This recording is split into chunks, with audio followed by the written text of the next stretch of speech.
Hello everyone, मेरा नाम दिव्यांशु है और आज हम लोग क्लास 11th के इकोनॉमिक्स का चैप्टर 1 करने जा रहे हैं जिसका नाम है Indian economy on the eve of independence. मतलब कि इंडियन इकोनॉमी इंडिपेंडेंस से पहले कैसी थी, क्या था, क्या सारी चीज़ें थी।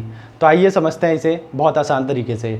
India was under British rule from 1757 to 1947। तो इंडिया ब्रिटिश रूल के अंडर था कब से? 1757 to 1947। During the period the British mainly work for their own benefit. उस टाइम पे जो ब्रिटिशर्स थे वो ज़्यादातर अपने बेनिफिट के लिए ही काम किया करते थे। As a result India's economy became weak, poor and underdeveloped by the time of independence. तो उससे क्या हुआ, जो इंडियन इकोनॉमी थी उसमें काफ़ी फ़र्क पड़ा। इकोनॉमी वीक हो गई थी, पुअर हो गई थी और अंडर डेवलप्ड हो गई थी। कब तक का? इंडिपेंडेंस के टाइम तक का। तो आइए Indian economy on the eve of independence के कुछ फीचर देखते हैं। Low level of economic development. उस टाइम पे इकोनॉमिक डेवलपमेंट काफ़ी कम था।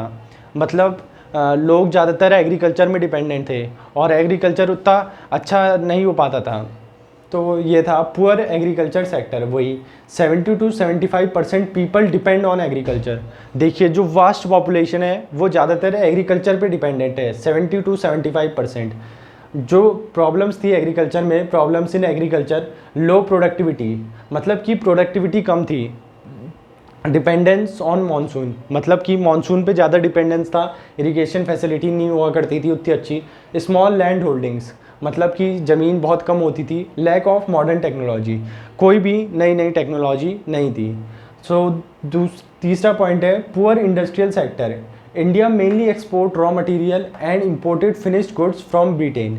तो इंडिया क्या करता था, जो भी रॉ मटेरियल होता था जैसे कॉटन हो गया, जूट हो गया, ये सारी चीज़ें इंडिया एक्सपोर्ट करता था और जो भी फिनिश्ड गुड थे वो इंपोर्ट करता था। कहाँ से? ब्रिटेन से। उस टाइम पे मेन इंडस्ट्री कौन कौन सी थी? Cotton, jute, iron and steel और सीमेंट की। तो फोर्थ पॉइंट है unbalanced foreign trade. India export raw cotton India export करता था, जूट एक्सपोर्ट करता था, टी एक्सपोर्ट करता था, स्पाइसेस एक्सपोर्ट करता था और इंपोर्ट क्या करता था? Machinery, finished goods, consumer goods. Although India had an export surplus the benefit went mainly to Britain. उसमें इंडिया के पास एक्सपोर्ट करने में पैसा बचता था लेकिन ज़्यादातर वो प्रॉफिट ब्रिटेन के पास ही चले जाता था। Poor infrastructure, the basic facility needed for development. जो बेसिक फैसिलिटी थी वो भी कंट्री के पास नहीं थी। ट्रांसपोर्ट, जैसे ट्रांसपोर्ट था, रेलवे फैसिलिटी थी लेकिन वो मेनली यूज़ किया जाता था रॉ मटेरियल को ट्रांसपोर्ट करने में। Communication, postal and telegraphs exist but used by British administration. Communication channel थे जैसे पोस्टल था, टेलीग्राफ था, वो एग्जिस्ट करते थे बट ज़्यादातर वो उसमें रूल ब्रिटिश एडमिनिस्ट्रेशन करते थे। इरिगेशन फैसिलिटी नहीं हुआ करती थी तो मेनली एग्रीकल्चर को मानसून में ही डिपेंडेंट होना चाहिए, फार्मर को डिपेंडेंट रहना पड़ता था। तो ये थे। और एक है sixth point occupational structure, approximately distribution. जो डिस्ट्रीब्यूशन था वो कुछ इस प्रकार था। प्राइमरी सेक्टर, मतलब कि एग्रीकल्चर सेक्टर में लोग थे 70 to 75%। 70 to 75% जो वास्ट पॉपुलेशन है कंट्री की वही एग्रीकल्चर में थी और एग्रीकल्चर में उतनी अच्छी प्रोडक्टिविटी नहीं थी, ना उतनी फैसिलिटी थी, ना मॉडर्न टेक्नोलॉजी थी, ना इरिगेशन फैसिलिटी थी। दूसरा था सेकेंडरी सेक्टर। इसमें 10 से 15% थे। ये सेकेंडरी सेक्टर मतलब इंडस्ट्री वगैरह वो सारी चीज़ें, इसमें 10 से 15 सेक्टर थे। टर्सरी सेक्टर मतलब सर्विस सेक्टर, जैसे कोई डॉक्टर है, टीचर है, वो सारी चीज़ें, तो उसमें 15 to 20% था। तो ये थे features, main features of Indian economy on the eve. मतलब कि उस टाइम पे इंडिया की हालत काफ़ी पुअर थी। ब्रिटेन ने टेक्नोलॉजी तो लाई थी लेकिन ज़्यादातर अपने लिए यूज़ करते थे। तो इसके बाद देखते हैं मेजर चैलेंजेस एट इंडिपेंडेंस।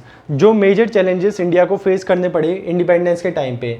एक तो पॉवर्टी, गरीबी बहुत ज़्यादा इस देश में थी।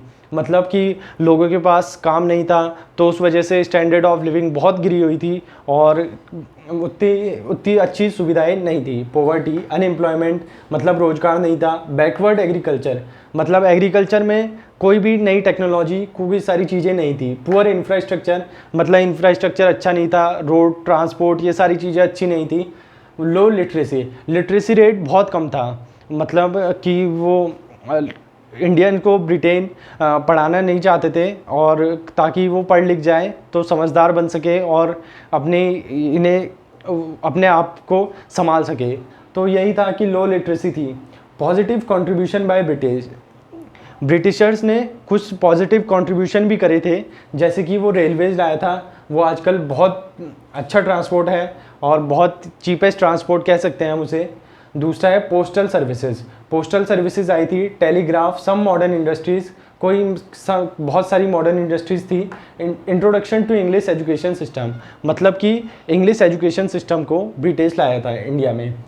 Negative impact of Britishers, drain of wealth to Britain, मतलब जो भी अच्छी एसेट थी या वेल्थ थी कंट्री के पास, उसे उसने ब्रिटेन को ले गया।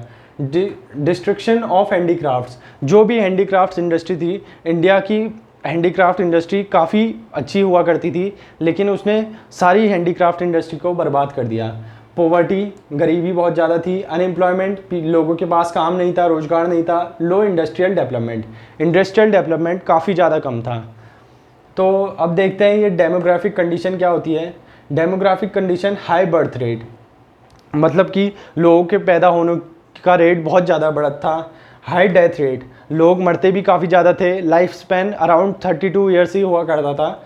High infant mortality rate, number of babies die before age of 1।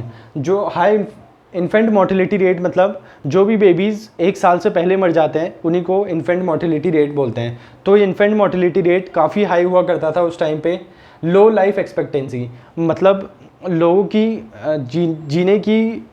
जीने की एज बहुत कम हुआ करती थी, अराउंड 30-35 ईयर्स ऐसे करके। तो पुअर सैनिटेशन, मतलब कि अच्छा सैनिटेशन वगैरह नहीं हुआ करता था।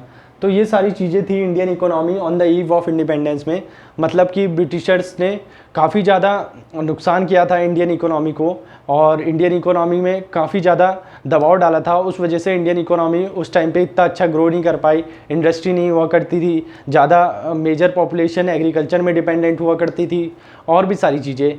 तो ये थी आज की वीडियो। आई होप आपको वीडियो अच्छी लगी हो। अगर वीडियो अच्छी लगी हो तो वीडियो को लाइक कीजिएगा, चैनल को सब्सक्राइब कीजिएगा और अपने दोस्तों के साथ शेयर कीजिएगा। Thank you so much for watching.